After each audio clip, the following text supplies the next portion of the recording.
acclamer très fort le Seigneur? Est-ce que de là où tu es, tu peux acclamer le Seigneur très fort? Tu peux acclamer le ressuscité, le glorifié. Que son nom soit béni. Amen. Pour nous asseoir, et nous allons passer à l'écoute de la parole de Dieu. Je voudrais vous présenter les salutations du pasteur principal, le docteur Bowie. Tout à l'heure, il a fait prendre la parole. Je voudrais également vous transmettre les salutations de la présidente de l'AOC. Tous les AOC qui nous suivaient de loin, sachez que le Seigneur est vivant et que votre présidente aussi est en bonne santé. En tout cas, à tous nos bien-aimés frères et sœurs, que depuis 3 semaines on ne vous a pas vus, que le Seigneur vous bénisse. Nous vous saluons chaleureusement. Que le Seigneur vous bénisse richement. Amen. Le thème autour duquel je voudrais que nous puissions réfléchir ce matin, c'est un thème un peu bizarre, pas bizarre dans le sens que c'est pas biblique, mais c'est pas ce que tout le monde voit actuellement. Le thème, c'est le confinement, une opportunité pour l'Église. Le confinement, une opportunité pour l'Église. Nous sommes à Pâques 2020 et par la grâce de Dieu, le Seigneur nous permettra de comprendre que nous sommes en train de célébrer la meilleure Pâques qu'il faut selon les prescriptions bibliques. Alors, le confinement, une opportunité pour l'Église. Il y a bien le texte biblique que nous lirons dans la suite. Pour l'instant, vous pouvez noter déjà Exode chapitre 12, versets 21 à 23. Exode chapitre 12, versets 21 à 23. Jean chapitre 20, verset 19. Jean le chapitre 20, le verset 19. Actes chapitre 1, verset 13. Actes chapitre 1, verset 13. Il y a d'autres textes que nous allons lire après. Mais avant, disons un mot en termes d'introduction de ce sujet. Le confinement, une opportunité pour l'Église. Depuis bientôt 4 longs mois, notre monde est frappé de plein fouet par une tragédie sanitaire. Et l'agent principal de cette tragédie, nous le connaissons tous, c'est un virus, mais un virus mutant baptisé coronavirus. Ce virus répand une maladie qu'on a appelée le Covid-19. Vu sa diffusion rapide à travers le monde, l'Organisation mondiale de la santé, c'est-à-dire l'OMS, l'a classé comme une pandémie. La virulence de cette pandémie, son puissant degré de contagion et surtout sa puissance meurtrière ont obligé presque tous les pays du monde à prendre des mesures barrières et parfois à imposer le confinement partiel ou total à leur population. Ainsi, les rassemblements sont interdits. Dans ce contexte, les lieux de culte sont aussi fermés et les chrétiens sont confinés chez eux comme tout le reste de la population. Depuis quelques semaines déjà, il y a des rapports partiels des conséquences de cette pandémie qui sont livrés, notamment sur l'atmosphère, sur la vie socio-professionnelle, sur la vie sociale, sur l'économie, etc. Si on pense, selon ces rapports, que cette pandémie a des effets bénéfiques sur l'atmosphère, cela n'est pas le cas dans tous les autres aspects de la vie de l'homme sur Terre. En effet, les chiffres sont alarmants au niveau humanitaire. On enregistre au samedi 11 avril 2020 1 715 143 cas confirmés. Donc, depuis hier, dans le monde entier, 1 715 143 personnes sont confirmées positives en termes de contagion de cette maladie. Et en termes de morts, on a dépassé, selon la même date, la barre des 100 000 morts dans le monde. Le chômage croît de façon exponentielle. Selon les chiffres de la France, on pense à 8 millions de chômeurs partiels seulement pour ces 4 mois-là, pour la France seulement.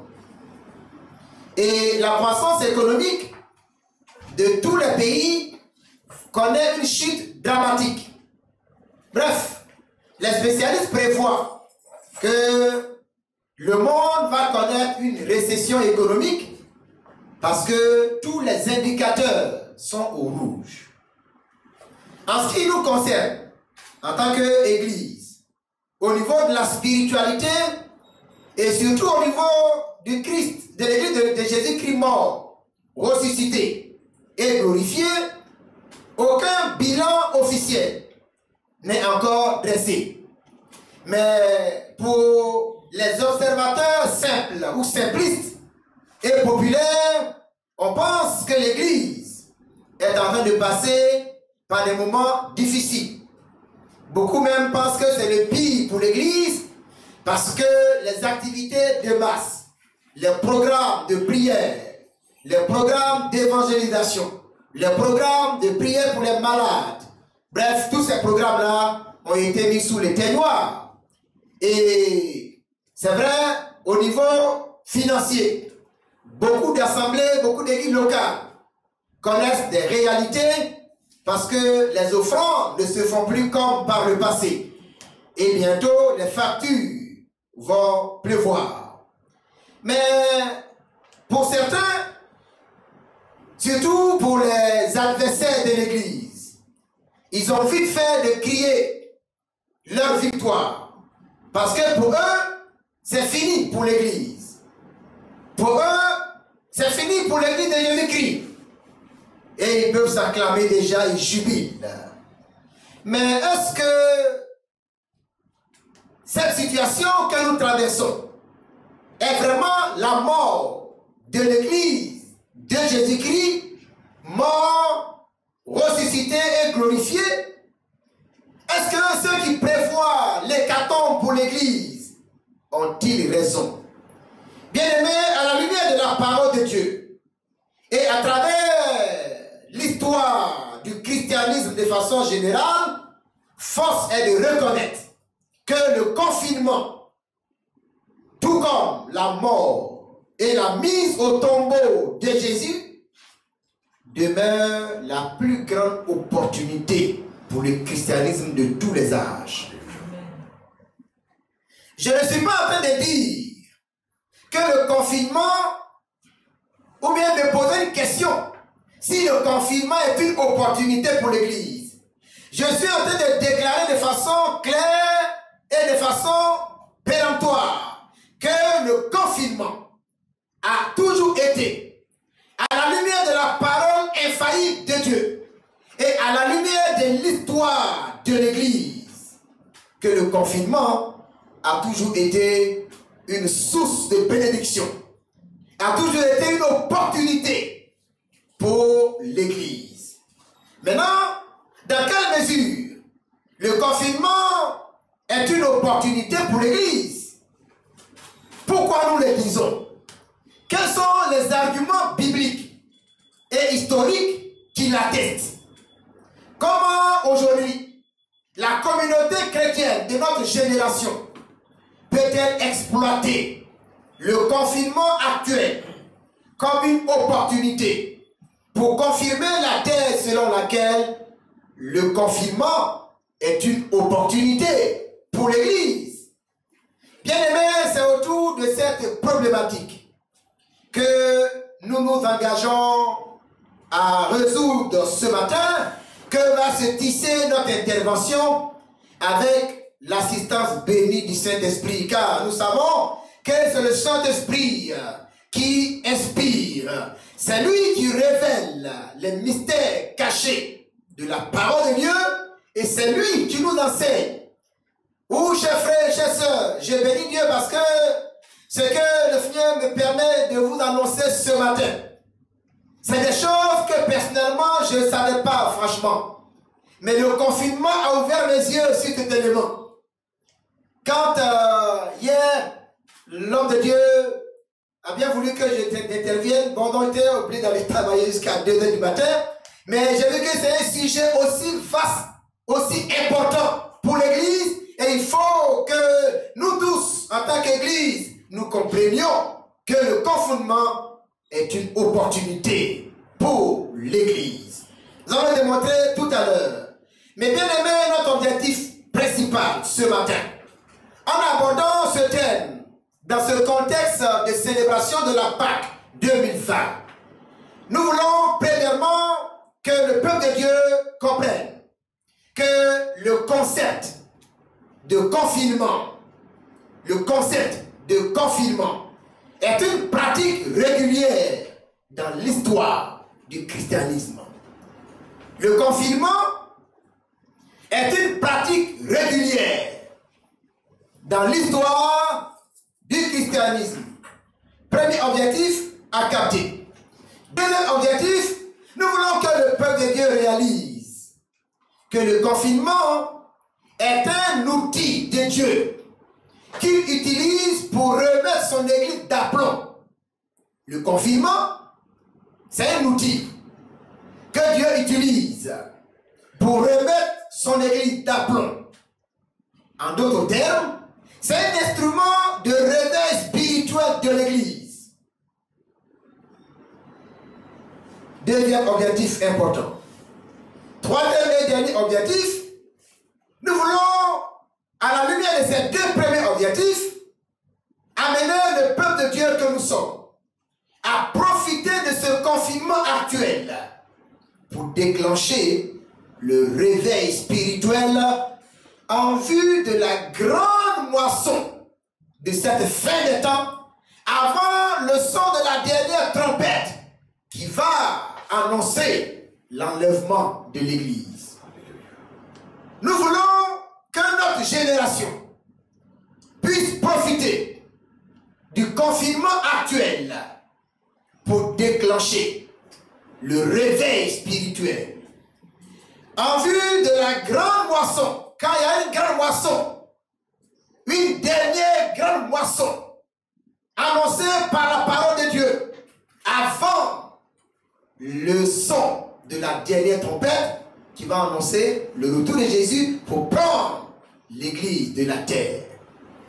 Pour répondre ou pour permettre que nous puissions atteindre ces objectifs, voici le plan que je vous propose.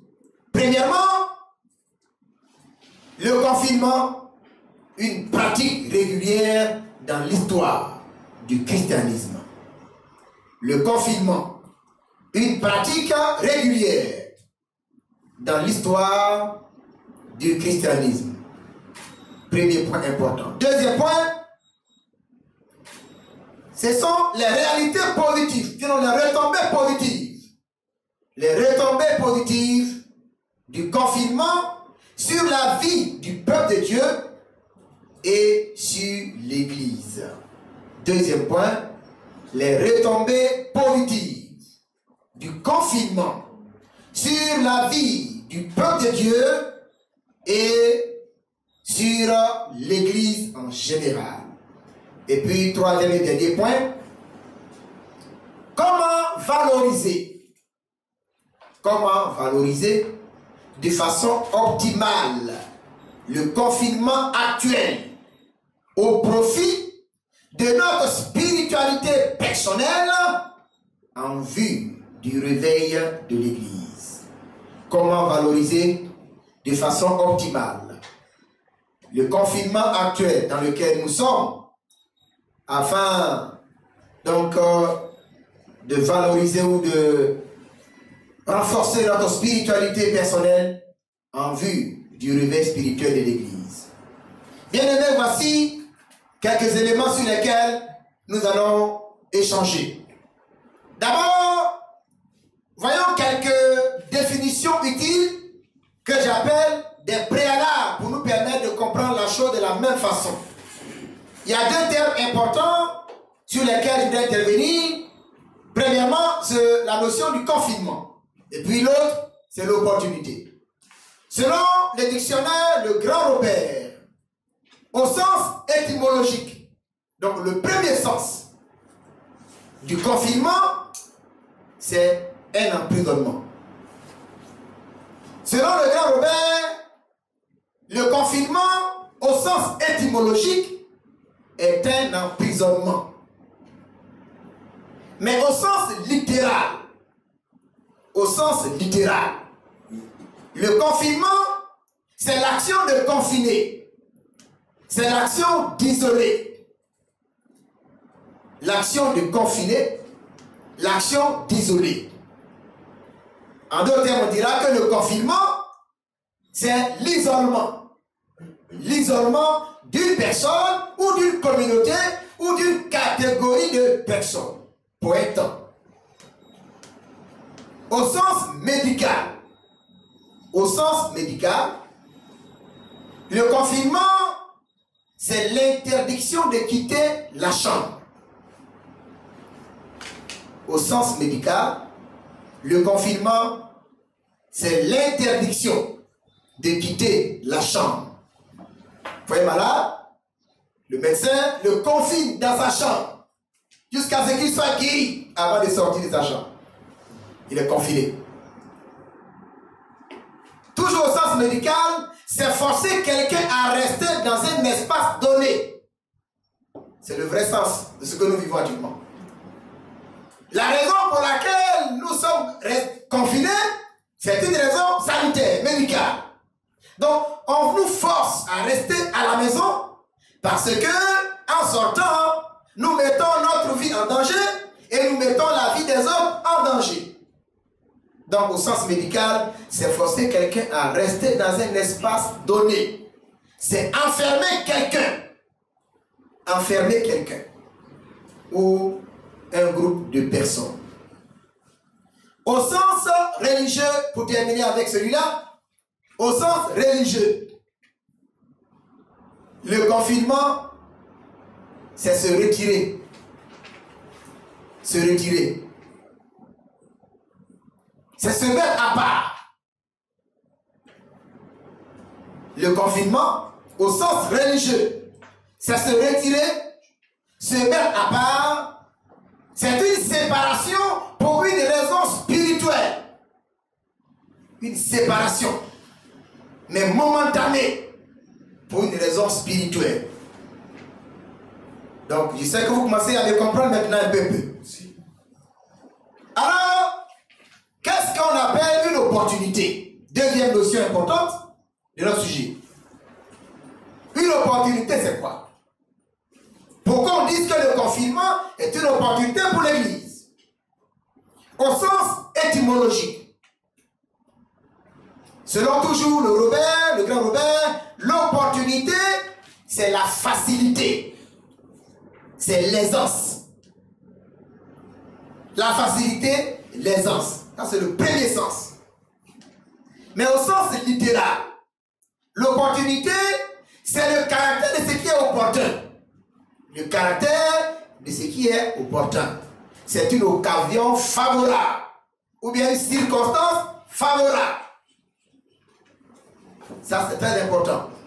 En d'autres termes, c'est la qualité de ce qui arrive au bon moment. L'opportunité là, c'est la qualité de ce qui arrive au bon moment. Au moment pile. Au moment opportun. C'est une occasion ou bien une circonstance favorable. Mais je voudrais que nous puissions retenir ceci par rapport à l'opportunité. L'élément important à retenir en rapport avec l'opportunité est que l'opportunité ne dure pas indéfiniment. L'opportunité ne dure pas toujours. L'opportunité prend fin. L'opportunité vient et puis elle s'en va. Donc si l'opportunité se tu n'occupes pas, tu ne profites pas de l'opportunité, attention, elle ira, et c'est pas sûr qu'elle revienne de sitôt et de la même façon. L'opportunité. Donc quand elle disparaît, il n'est pas évident qu'elle se présente à nouveau de sitôt et de la même façon. Donc voilà pourquoi on dit de profiter de l'opportunité. Et c'est pourquoi on appelle certains des opportunistes. Il faut profiter d'une circonstance favorable. Il faut saisir l'opportunité absolument avant qu'elle ne vous échappe. Très important. On dira donc, en mettant les deux termes ensemble, que le confinement, ou bien dire que le confinement est une opportunité pour l'Église, revient à dire que l'isolement actuel, l'isolement et l'interdiction de sortie qui nous est imposée en raison de la situation pandémique ou sanitaire que nous vivons est une occasion favorable. C'est un moment idéal que l'Église doit savoir saisir. Le confinement, l'isolement, l'interdiction de sortir, d'aller ici, d'aller là, de faire telle ou telle chose, c'est une occasion favorable que les chrétiens que nous sommes devons savoir saisir. Car en tant qu'opportunité, ce confinement ou cet isolement prendra fin et nous pourrons le regretter plus tard. Le confinement, comme c'est une opportunité, ça va finir. Et quand ça va finir, on peut le regretter. Parce que c'est une opportunité qui t'a échappé. Je ne suis pas en train de dire que le fait que Covid-19 est venu pour que les gens meurent, c'est une opportunité. Non, c'est pas ce que je dis. Je parle du confinement à nous imposer par le Covid-19. Car pour nous, on est optimistes. Et en tant qu'optimistes, toute chose est une opportunité pour nous. Amen. Alors, avant de mettre en relief les arguments sur lesquels nous nous appuyons pour affirmer que le confinement est une opportunité pour l'Église, permettez-nous de voir ou d'explorer ensemble que le confinement est une pratique régulière dans l'histoire de l'Église. Alors, touchons notre premier point, le confinement, une pratique régulière dans l'histoire du christianisme. Premier point, le confinement, une pratique régulière dans l'histoire de l'Église ou du christianisme. Bien-aimés, à la lumière de la parole de Dieu et à travers l'histoire de l'Église, que ce soit l'histoire antique ou l'histoire contemporaine, une analyse minutieuse nous permet de comprendre que le confinement est une pratique régulière dans le christianisme et que l'Église de Jésus-Christ possède une riche expérience en termes de confinement. Quand on lit la parole de Dieu, quand on voit l'histoire de l'Église, on peut comprendre clairement que le confinement est une pratique régulière à l'Église et que l'Église même a une riche expérience en termes de confinement par rapport à cet élément. C'est vrai, en lisant la parole de Dieu, nous ne verrons pas le mot confinement. Mais le concept est bien présent dans la Bible et la pratique est légion dans la parole de Dieu. Alors, voyons quelques exemples concrets. Il ne s'agit pas de dire seulement. La première chose, quand j'ai commencé à explorer, mais au départ, quand j'ai vu la pensée, il y avait seulement eu 3 éléments. Mais quand j'ai commencé à explorer, je suis allé jusqu'à 8, 9 et ça continue. Premier élément important qui nous prouve que dans la vie de l'Église et l'histoire du christianisme, il y a une pratique quotidienne, une pratique régulière du confinement. Le premier élément. La célébration de la première Pâque s'est faite dans un contexte de confinement total. La célébration de la première Pâque s'est faite dans un contexte de confinement total, imposé par l'Éternel lui-même. Alléluia. Amen. La célébration de la première Pâque s'est faite dans un contexte de confinement total imposé par le Seigneur lui-même. Dans Exode, le chapitre 12, le verset 21 à 23, l'ancien peut nous lire ça. Exode, chapitre 12, verset 21 à 23. Moïse appela tous les anciens d'Israël et leur dit: allez prendre du bétail pour vos familles et immoler la Pâque.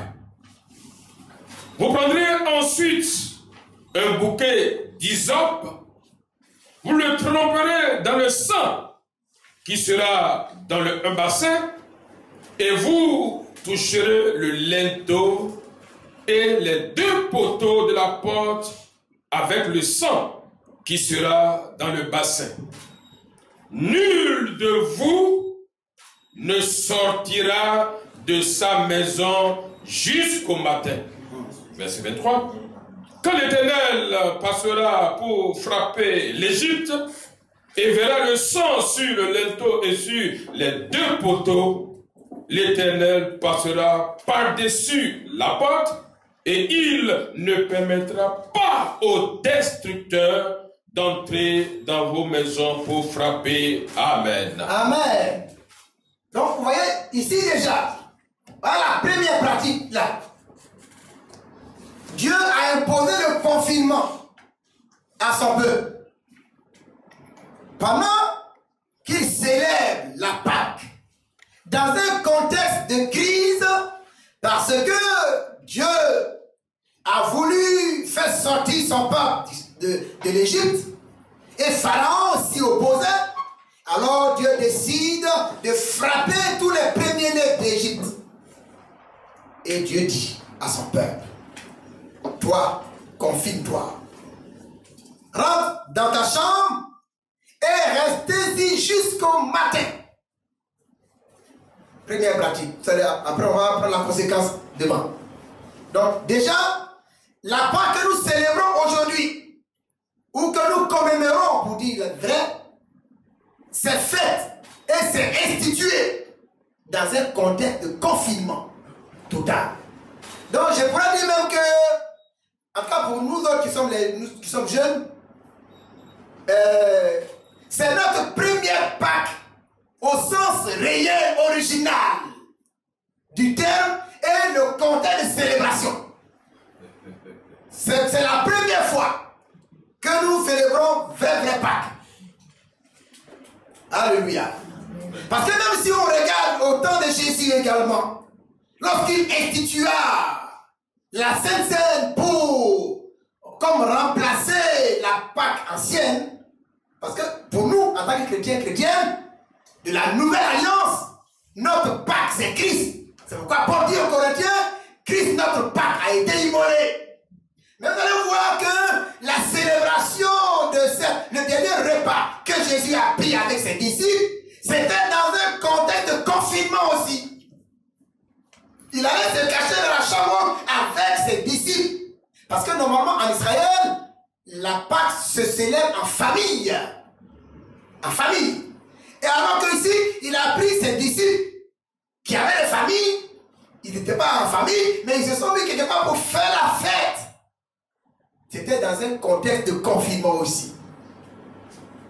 Deuxième élément ou exemple de confinement dans la parole de Dieu, Moïse a reçu les 10 paroles de la part de Dieu dans un contexte de confinement total à lui imposé par l'Éternel lui-même. fait 40 jours sur la montagne là-bas. Un confinement de 40 jours. Moïse a reçu les 10 paroles de la part de Dieu dans un contexte de confinement total, imposé par l'Éternel lui-même encore. Exode, chapitre 34, versets 27 à 29. L'Éternel dit à Moïse, écris ces paroles, car c'est conformément à ces paroles que je traite alliance avec toi et avec Israël. Moïse fut là avec l'Éternel 40 jours et 40 nuits. Il ne mangea point de pain et il ne but point d'eau. Et l'Éternel écrivit sur les tables les paroles de l'alliance, les 10 paroles. Amen. Amen. Donc, vous voyez ici également, Moïse est confiné. Et là, il est confiné avec Dieu. Il est séparé du peuple. Et pendant 40 jours, il est là confiné dans un même espace pour recevoir les 10 paroles. Tout à l'heure, on va sortir la conséquence. Troisième exemple de confinement dans la parole de Dieu. Le prophète Élie était confiné à Sarepta, chez une veuve, avant son retour triomphal en Israël au temps du roi Akab. Le prophète Élie était confiné à Sarepta, chez une veuve, avant son retour triomphal en Israël au temps du roi Akab. 1 Roi, chapitre 17, verset 9. 1 Roi, chapitre 17, verset 9. Le prophète Élie, on connaît bien le contexte. Israël abandonne Dieu, et pour cela, Dieu pousse le prophète Élie à faire une déclaration prophétique pour fermer le ciel, pour qu'il ne pleuve pas. Et alors, Akab veut le tuer avec sa femme Jézabel. Dieu lui ordonne de quitter donc Samarie et d'aller se cacher, d'aller se confiner à Sarepta. 1 Roi chapitre 17, verset 9. Lève-toi, va à Sarepta, qui appartient à Sidon, et demeure là. Voici, j'ai ordonné à une femme veuve de te nourrir. Amen. Amen. Quatrième exemple. Quatrième exemple, maintenant dans le Nouveau Testament. Le Seigneur Jésus a été confiné en Égypte après sa naissance, jusqu'à la mort du roi Hérode, qui en voulait à sa vie. Le Seigneur Jésus a été confiné en Égypte après sa naissance jusqu'à la mort du roi Hérode qui voulait le tuer. Matthieu chapitre 2 et le verset 13.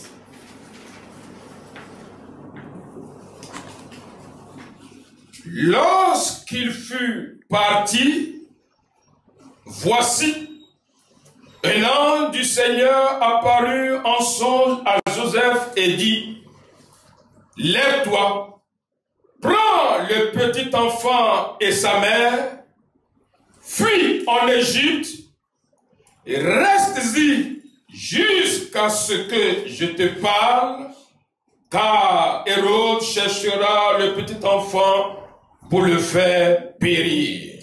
Amen. Amen.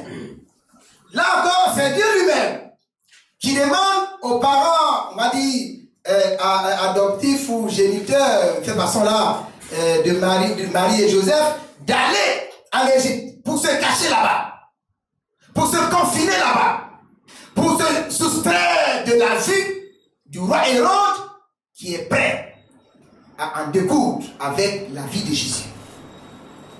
Cinquième exemple. Devenu grand, et après son baptême, le Seigneur Jésus a été confiné dans le désert pendant 40 jours avant de commencer officiellement son ministère public. Devenu grand et après son baptême, le Seigneur Jésus a été confiné dans le désert pendant 40 jours avant de commencer officiellement son ministère public. Luc chapitre 4, verset 1 à 2.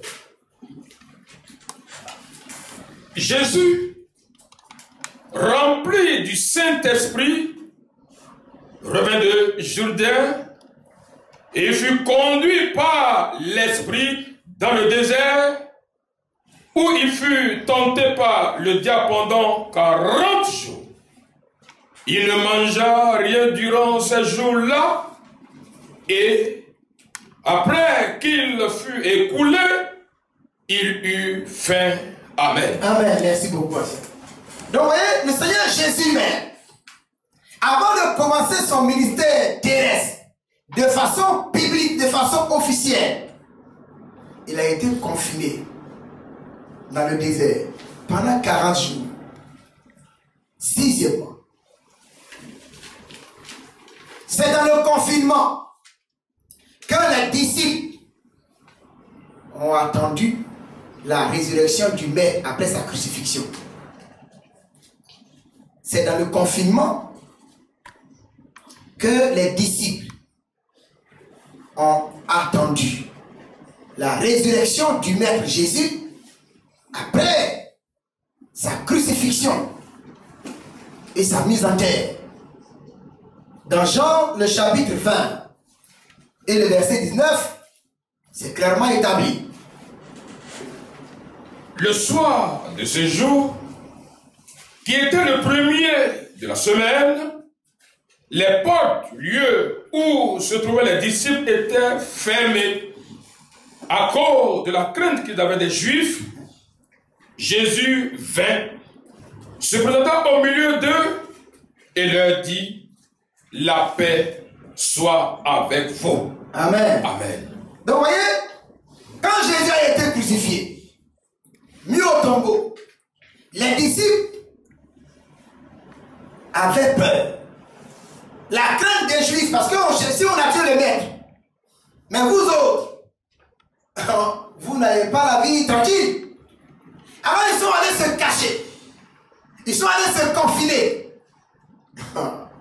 Et c'est là qu'ils ont attendu les 3 jours pour que la bonne nouvelle de la résurrection leur soit apportée par les femmes, Marie de Magdala et autres.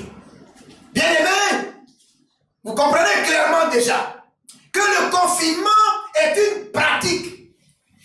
C'est vrai que dans l'église, dans la Bible, on ne dit pas confinement.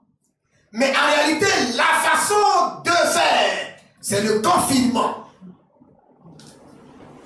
2 derniers exemples avant de terminer sur ce point. Donc, 7e, c'est dans un contexte de confinement. C'est dans un contexte de confinement, dans la chambre haute, que les 120 disciples du Seigneur Jésus, morts, ressuscités et glorifiés, reçurent le baptême dans le Saint-Esprit, le revêtement de puissance par lequel ils ont bouleversé le monde de leur temps. C'est dans un contexte de confinement, dans la chambre haute, que les 120 disciples du Seigneur, morts, ressuscités et glorifiés, reçurent le baptême. La promesse du baptême du Saint-Esprit, le revêtement de puissance avec lequel ils ont bouleversé le monde de leur temps. Chers frères et chers sœurs, quand on parle de la chambre haute, en réalité, Dieu est bon, hein? Mais souvent, on n'a pas les yeux spirituels pour discerner les choses. Nous voulons le réveil, n'est-ce pas? Nous voulons le réveil. Mais Dieu nous donne une occasion pour enclencher le réveil. Parce que le premier réveil chrétien, ça s'est déroulé dans un contexte de confinement. Quand l'ange leur a dit, ce Christ que vous avez vu allant au ciel reviendra de la même manière que vous l'avez vu aller au ciel, la Bible dit, ils sont revenus à Jérusalem et ils sont allés se mettre dans la chambre où ils étaient d'ordinaire avec Jésus. Ils sont allés se mettre là. Et ils se sont confinés pendant 10 jours là.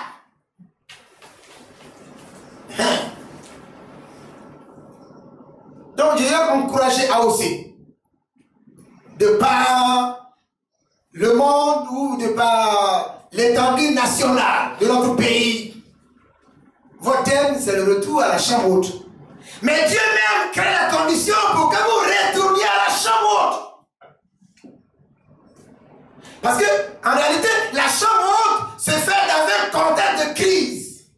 Les chambres hautes où on fait, puis tout est normal, c'est pas chambre haute. Chambre haute, vrai dans la Bible. Ça se fait dans un contexte de crise. Donc, des fois, à présent, quand on donne les thèmes aussi, souvent, quand Dieu veut faire, alors il provoque la situation. Il dit, vous voulez le réveil, vous voulez la chambre haute, ok? Je vous donne l'occasion d'aller à la chambre haute.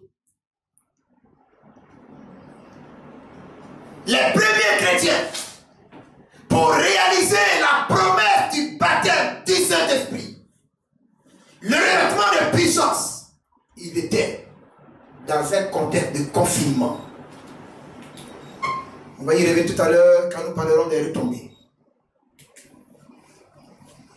Je sais que déjà, beaucoup commencent à comprendre que le confinement peut être vraiment une opportunité. Dernier élément, il y en a plusieurs. Pendant les périodes de grandes persécutions qu'a connues l'Église, pendant les périodes de grandes persécutions qu'a connues l'Église au temps des empereurs romains, donc au IIIe siècle par là, et même avec la réforme luthérienne à partir donc du XVIe siècle, les chrétiens pratiquaient le confinement volontaire dans des grottes et puis dans des catacombes. Pendant les grandes périodes de persécution que l'Église a connues, les chrétiens pratiquaient le confinement volontaire dans les grottes et les catacombes. Les catacombes, c'est comme des lieux de culte souterrains. Au IIIe siècle, il y en avait plusieurs à Rome. On pensait que les églises étaient fermées. On pensait que les chrétiens étaient morts. Mais ils étaient dans Rome souterrains. Ils ont fait des temples là-bas où ils se retrouvent et c'est là qu'ils prient. Donc, vous voyez que la pratique du confinement, c'est une expérience très riche de l'Église. L'Église pratique régulièrement le confinement. Et donc cette pratique est claire dans l'histoire de l'Église, comme on vient de le voir. Bien aimé, alors, qu'est-ce que, ou quelles sont les retombées positives du confinement sur la vie du peuple de Dieu et sur l'Église elle-même? C'est notre deuxième point. Les retombées positives du confinement sur la vie du peuple de Dieu et de son Église. Bien aimé, à travers les exemples que nous venons de voir, il ressort clairement qu'il y a d'énormes retombées ou qu'il peut y avoir d'énormes retombées positives dans la pratique du confinement pour le chrétien et pour l'Église. En réalité, quand nous parlons de confinement, c'est une sorte de consécration. Une sorte de consécration. Une sorte de mise à part du chrétien pour chercher Dieu. C'est une sorte de retraite spirituelle. Donc quand on dit moi la retraite, mais tu te confines comme ça. Tu dis bon, j'ai 2 semaines de jeûne de prière, je vais me retirer. Tu t'es confiné. C'est là le confinement. Ça, c'est volontaire. Donc, que le confinement soit volontaire ou imposé, c'est toujours une aubaine pour chercher la face de Dieu. Que le confinement soit imposé. Ou bien si c'est nous-mêmes qui décidons volontairement de nous confiner, c'est toujours une opportunité pour chercher la face de Dieu. Or, nous savons qu'il est écrit dans Ésaïe 55, verset 6. Ésaïe 55, verset 6. Je lis pour vous pour qu'on avance vite. Cherchez l'Éternel pendant qu'il se trouve. Invoquez-le tandis qu'il est prêt. Ésaïe 55, verset 6. Cherchez l'Éternel pendant qu'il se trouve. Invoquez-le tandis qu'il est prêt. Et dans Jérémie, le chapitre 29 et le verset 13. Jérémie 29, verset 13. Il dit, vous me chercherez et vous me trouverez si vous me cherchez de tout votre cœur. Et puis dans même Jérémie chapitre 33 et le verset 3. Jérémie 33, le verset 3. Invoque-moi, je te répondrai. Je t'annoncerai de grandes choses, des choses cachées que tu ne connais pas. Amen. Amen. Invoque-moi et je te répondrai.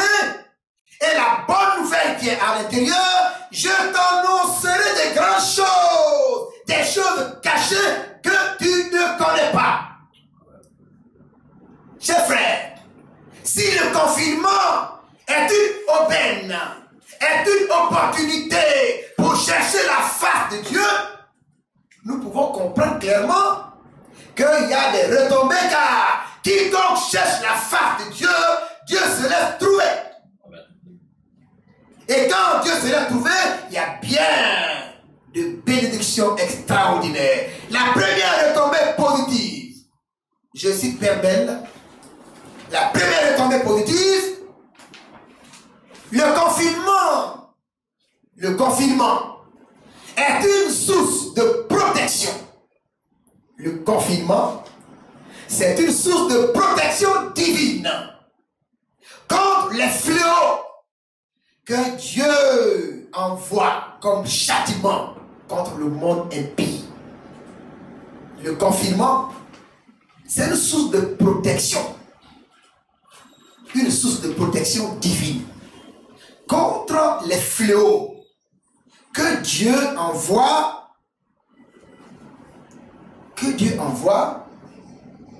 comme un châtiment pour punir le monde impie. Il y a des messages très importants et ça nous permet d'aller en Égypte par rapport au contexte de la première Pâque ou de la délivrance du peuple de Dieu.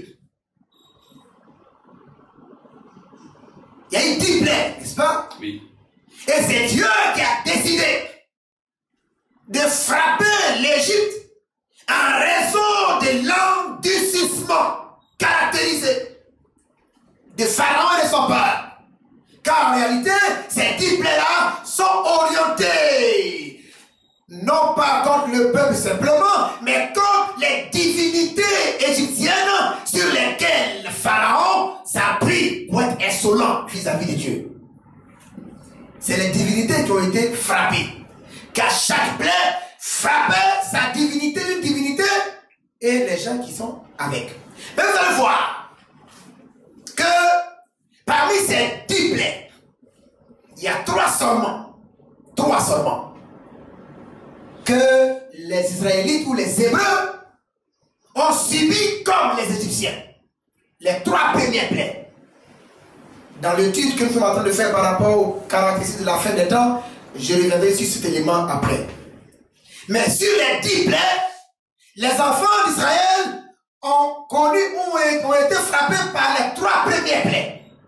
Mais les 7 dernières plaies, Dieu a épargné son peuple. Oh, alléluia. Amen. Mais cette dernière plaie qui est la mort des premiers-nés, Dieu a décidé de façon volontaire de dire à son peuple de se confiner parce qu'il va y avoir un carnage.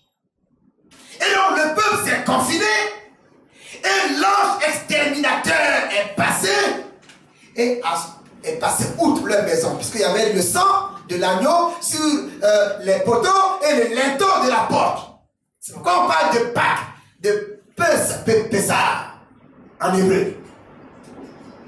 Passer outre. Si un hébreu refuse le confinement et reste dehors, l'ange exterminateur le détruit, c'est lui-même qui l'aura cherché. Mais Dieu a donné d'abord le code de conduite à tenir pour être sauvé. Il dit, confinez-vous. Donc, chers frères et chers sœurs, de Côte d'Ivoire et du monde entier, de la France, des États-Unis et de partout, vous êtes confinés en tant que chrétien. Vous plaignez. Dieu parle tantôt d'une manière, tantôt d'une autre. Et il peut prendre n'importe qui pour parler. D'ailleurs, il prend même des animaux pour parler. Donc le fait que Dieu parle par quelqu'un, ça ne veut pas dire qu'il est spirituel. Agir. Non, c'est pas ça. Il faut qu'on soit clair dessus. Le fait que Dieu utilise quelqu'un pour parler, ça n'a rien à voir avec sa spiritualité. Il a pris Anne pour parler. Un animal. C'est pas affaire des spirituels. Mais parce que il veut passer un message. Et quand il veut passer un message, il peut prendre n'importe quel canal pour passer le message. Maintenant, au canal de savoir vivre comme il faut pour ne pas te rejeter. Donc, chers frères et chers sœurs, nos gouvernants nous ont dit, confinez-vous. Est-ce Dieu qui les utilise pour parler?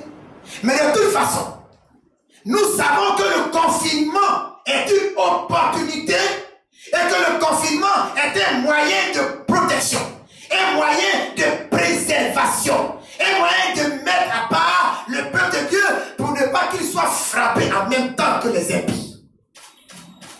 Amen. Ce que nous vivons, il y a beaucoup d'allégations. Il y en a qui dit, bon, ça a été fabriqué ici. Ça a été comme ça. Bon, pour l'instant, on ne sait pas. Mais, de toute façon, ça se passe là. C'est chaud. C'est chaud. Et si c'est chaud, et que les Occidentaux, les pichons de ce monde sont à genoux, malgré leur médecine avancée, malgré leur technologie avancée, n'est-ce pas, comme disaient les magiciens de l'Égypte, est-ce que c'est pas le droit de Dieu? Parce que les magiciens, ils répétaient chaque fois les miracles que Moïse faisait.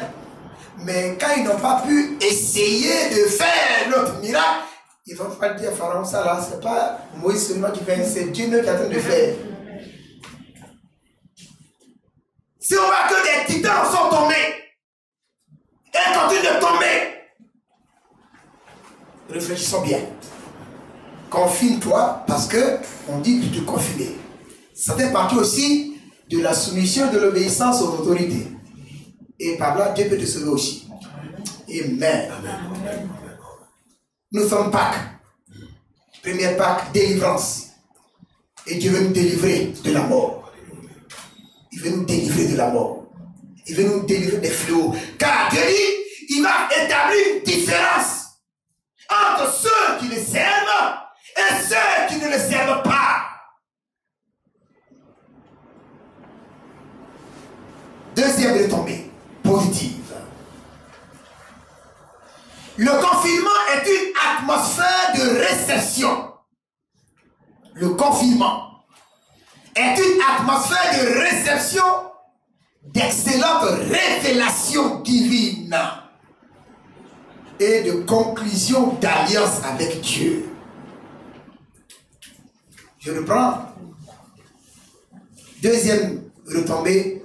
Le confinement est une atmosphère de réception d'excellentes révélations divines et de conclusion d'alliance avec Dieu.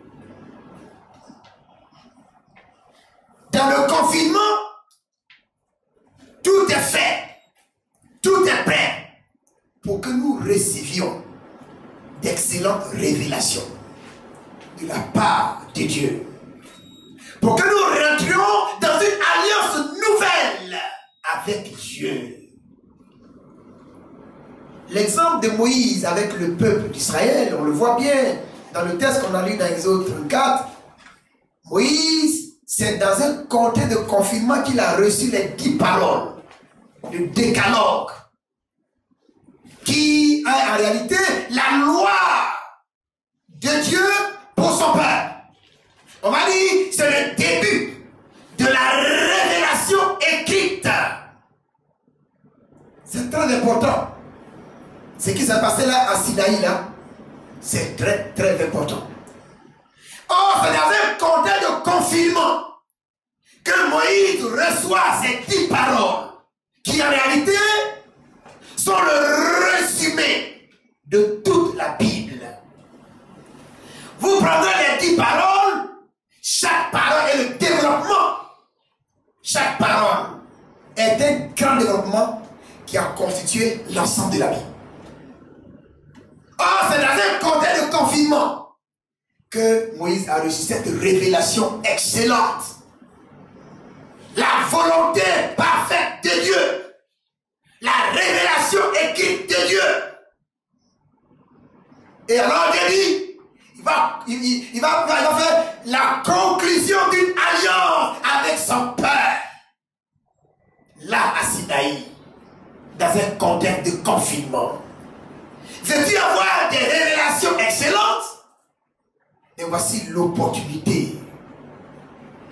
Voici l'opportunité. Il y a un frère, un responsable, quand il a vu le thème sur la page, il a dit ceci. Il dit oui, ça c'est un bon thème parce que maintenant on prie plus et puis on pêche moins aussi. Voilà. Et il y a un ancien qui est passé dernièrement et il disait actuellement dans le programme de lecture de la Bible maintenant, lui il est déjà en mai. Ah voilà. Le confinement, c'est une atmosphère de réception, d'excellentes révélations. D'excellentes révélations. Oh, bien-aimés, que Dieu nous aide à comprendre. Voici l'occasion que les gens nous ont donnée pour avoir des révélations excellentes. Et on dit, oh, on s'ennuie. Yeah. Ah, tu vas t'ennuyer. Je veux que l'affaire de confinement la finisse. Hein. Mais ça me permet de faire beaucoup de choses. Donc si ça continue, c'est pas mauvais aussi. Bien aimé, le confinement est une opportunité pour chercher la face de Dieu, pour avoir d'excellentes révélations. Parce que je vous ai dit, ce que je suis en train de vous prêcher ce matin-là, s'il n'y a pas de confinement, tu n'allais jamais savoir ça. Troisième retombée. Le confinement est une occasion de répit. Le confinement, c'est une occasion de répit pour le peuple de Dieu pour se ressourcer après un temps de combat intense. Le confinement, c'est une occasion de répit. On fait pause, quoi. C'est un instant, c'est comme si on a pris de jouer musique et puis on a pris stand-by. Puis ça se calme un peu. Parce que Dieu, il sait que tu es fatigué. Il sait que tu as fait de combats et tu es émoussé. Alors il dit, va te confiner un peu. Est-ce que nous comprenons bien même comment Dieu travaille là? Le confinement, c'est une occasion de répit pour le peuple de Dieu pour se ressourcer après un temps de combat intense. Regardez Élie. Élie, il a eu ça plusieurs fois. Premier combat, il a fait avec Akab. Et puis Jézabel, pour dire, puisque vous perdez le peuple, il ne pleuvra pas sur cette terre d'Israël, sinon à ma parole. Et puis, Akab dit, toi, tu vas le voir. On veut le tuer. Dieu dit qu'il fallait te cacher d'abord dans le torrent. Après, il fallait te confiner chez la veuve de Sarepta. Mais il était fatigué. Mais regardez après le combat avec le prophète Baal. Moïse, Élie dit, il veut mourir. Il dit, il veut mourir. Quand il a déployé son zèle, et puis il est seul, et puis Dieu fait rien. Dieu dit, bon, il faut aller là-bas, il faut aller de l'autre côté, il faut aller là-bas. Il était caché là-bas, Dieu lui donnait à manger. Il dit, il faut t'élever, tu as manger, parce que le chemin est encore long. Donc, le confinement là, c'est une occasion de se reposer un peu et pour repartir de plus belle. Amen. Oh, alléluia. Souvent dans le combat, quand dans un combat spirituel, on reçoit des coups aussi. On reçoit des coups aussi. Donc, Dieu te permet de te retirer un peu pour que le coup que tu as reçu là soit guéri. Pour que ta blessure guérisse. Et pour que tes forces reviennent. Et puis tu reviens. Quelqu'un vient encore. Alléluia. Amen. Est-ce que nous comprenons que le confinement, car entre nous, les amis, vous avez un groupe musical. Vous êtes confinés maintenant, vous êtes un peu, non?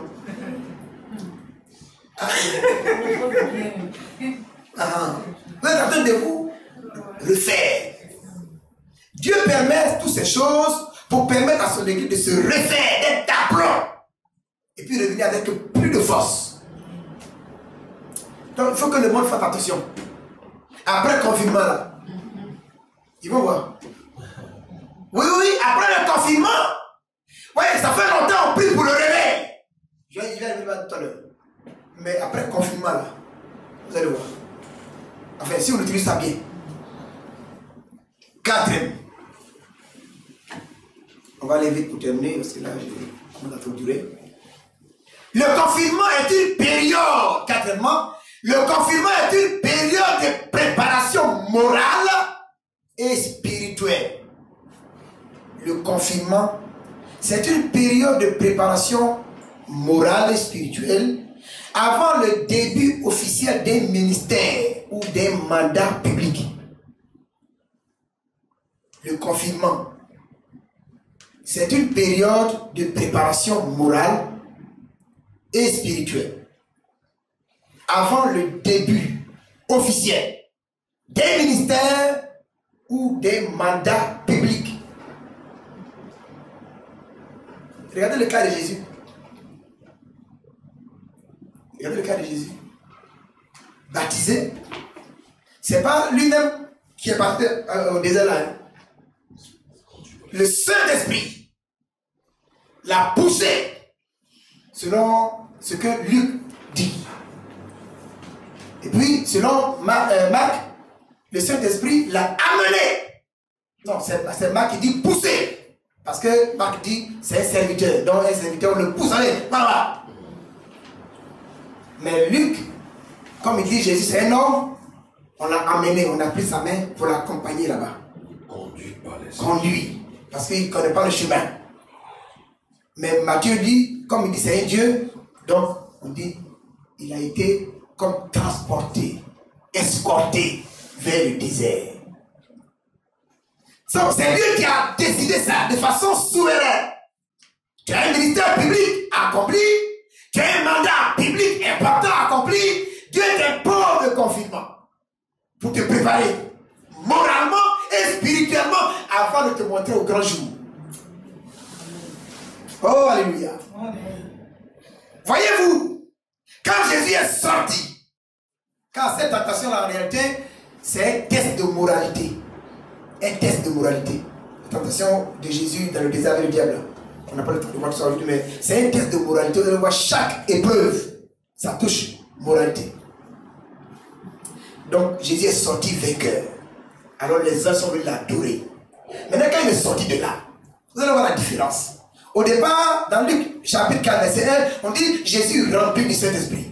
Mais au verset 14, quand il sort de là-bas, on dit Jésus revêtu de la puissance. Alléluia. Et quand il revêt de sa puissance, sa renommée se répand dans tous les territoires d'alentour.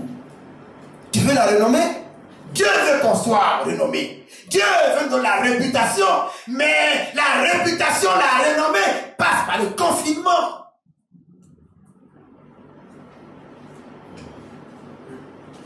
Tu as un ministère public, un mandat public. Dieu, lui, il ne veut pas avoir honte. Donc, il te donne un temps. Il te confie obligatoire pour te refaire sur le plan moral, sur le plan spirituel. Quand tu sors, attention. Regardez même Moïse, quand il est sorti de la montagne là. Les enfants déjà le regarder, ils ne peuvent pas le regarder. Parce que son visage là est comme du feu. Ah!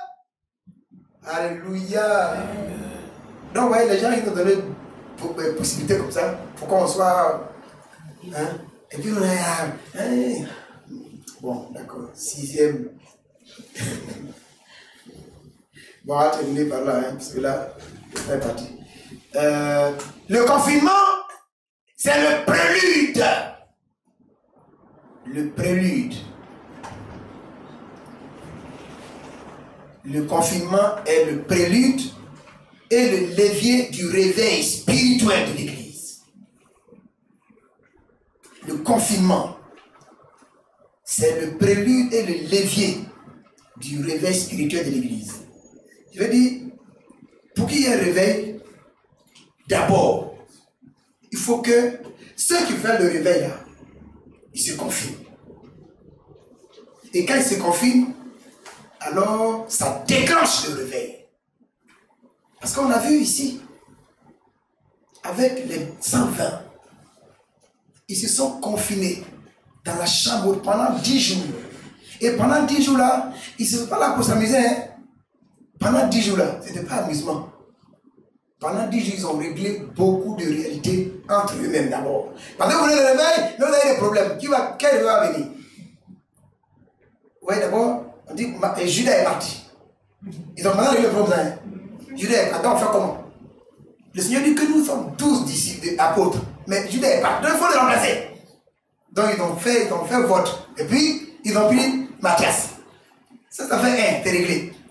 Mais Marie et puis ses enfants, ils n'aimaient pas Jésus. Ils disent Jésus, il est possédé. Mais à la chambre haute, cette question a été réglée.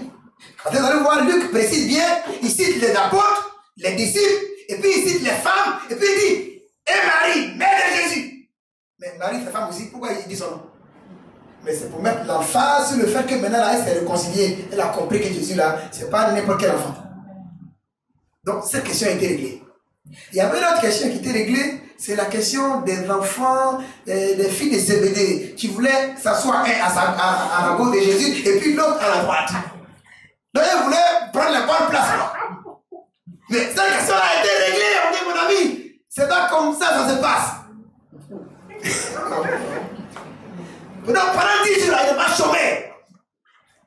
Pendant 10 jours là, ils n'ont pas que prier seulement. Ils se sont regardés en face et puis ils se sont dit la vérité.